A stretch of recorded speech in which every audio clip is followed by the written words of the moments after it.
Auzubillahiminash-shaytanir-rajim. Bismillahir-rahmanir-rahim. This is Newt Islamia School and it's me Shahida Salim.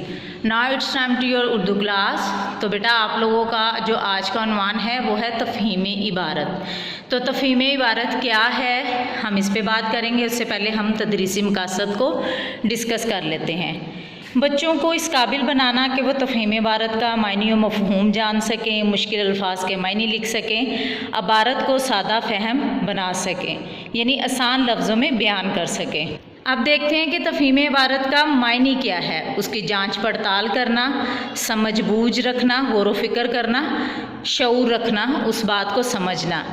अब ये कि तफ़हीम इबारत की तशरीह क्या है. किसी भी लफ्ज़ मज़मून या दी गई इबारत को पढ़कर सवालात के जवाबात देना, तो ये है तफ़हीम इबारत. तो अब हम बुक से देखते हैं कि पैराग्राफ क्या है, यानी तफ़हीम इबारत क्या है. आप उसको किस तरह से पढ़ के उनके सवालात जो दिए गए हैं उनके जवाबात तलाश करके लिखते हैं. तो चलें सब बच्चे अपनी अपनी बुक्स ओपन करें. जी तो बेटा यहाँ हमारे पास बुक पे सफ़ा नंबर है 50, यानी पेज है 50. तो यहाँ पे क्या है, इबारत को पढ़िए और दिए हुए सवालों के जवाबात लिखें. अरब के रेगिस्तान में गर्मी की शिद्दत से ज़मीन तप रही है, यानी बहुत ज़्यादा गर्म है. शहर से बाहर एक नौजवान गुलाम को तपती हुई रेत पर लिटाकर इसका जालिम आका इसके नंगे जिस्म पर कोड़ों की बारिश करता है, यानी कोड़ों से उसको मारता है. इसके सीने पर 2 पत्थर रखे हुए थे.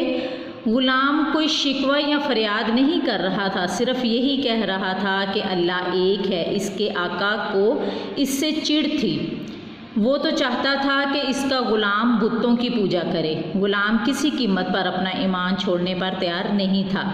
जब से इसने इस्लाम कबूल किया था इस पर जुल्म के पहाड़ टूट रहे थे, मगर वो हर सख्ती के जवाब में यही कहता था कि अल्लाह एक है. हज़रत अबू बकर सिद्दीक़ रज़ी अल्लाह ताला अन्हा ने जुल्म का ये मंज़र देख लिया और काफिर को इसकी मुँह मांगी कीमत देकर इस बहादुर गुलाम को आज़ाद करा लिया.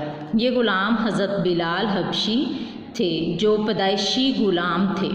आपका आका उमैया बिन खल्फ था. आप जानते थे कि इस्लाम कबूल.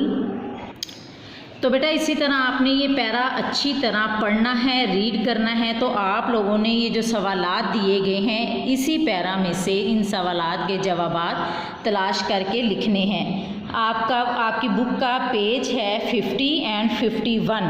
तो आपकी जो होम असाइनमेंट है बेटा यही है कि आप लोगों ने इसको अच्छे से पैराग्राफ को पढ़ के सवालात के जवाबात तलाश करके लिखने हैं. तो हमारा आज का यही काम था.